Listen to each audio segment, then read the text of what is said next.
మార్పు కావాలి.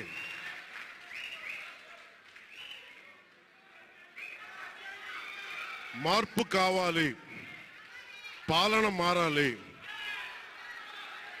ఇవన్నీ చాలా మంది కోట్లాది మంది ప్రజల ఆకాంక్ష. ఈరోజు ప్రజల తీర్పు. బాబు మీరిద్దరు కూర్చోవాలమ్మా దయచేసి. నువ్వు పక్కకు వచ్చామ్మా, నువ్వు పక్కకు వచ్చే, నువ్వు పక్కకు రా, నువ్వు కొంచెం ముందుకన్నారా, మీరు కొంచెం ముందుకు రండి అమ్మా, మీ ఒక అడుగులు ముందుకు రండి. మీరు కూర్చొని ఇబ్బంది పడతాను, దయచేసి కూర్చో, దయచేసి కూర్చోవాలయ్యా, మీరు కూర్చోవాలి. మీరు మొత్తం సభ ఆపేస్తున్నారు. మీరు సాగర్ పక్కన, సాగర్ పక్కన.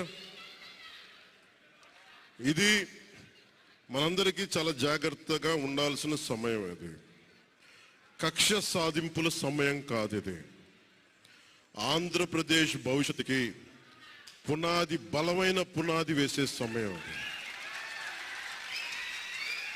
అన్నం పెట్టే రైతుకి అండగా ఉండే సమయం ఇది. రక్షణ లేని ఆడబిడ్డలకి రక్షణ కల్పించే సమయం ఇది. ఆడబిడ్డల్ని, మహిళల్ని వారి కాళ్ళ మీద వాళ్ళు నిలబడగలిగేలా చేసే సమయం ఇది. నేను ఈరోజు ప్రభుత్వ ఉద్యోగులు కూడా మాటిస్తున్నాను. కంట్రిబ్యూటరీ పెన్షన్ స్కీమ్ నేను చెప్పాను, నేను బాధ్యత తీసుకున్నాను, నేను మర్చిపోలా. ఏరు దాటాక తెప్ప తెలిసే రకం కాదు నేను. కాంట్రిబ్యూటరీ పెన్షన్ స్కీమ్ దానికి సరి సమానంగా అది కానీ మీకు న్యాయం వచ్చేలాగా సంవత్సరం లోపు తీసుకొస్తాను అని మాట ఇచ్చాం. తీసుకొచ్చి తీరుతాం. ఆ మాట మీకు ఇస్తున్నాం. మెగా డిఎస్సి నోటిఫికేషన్ విడుదల చేయించే బాధ్యత మనం తీసుకుందాం.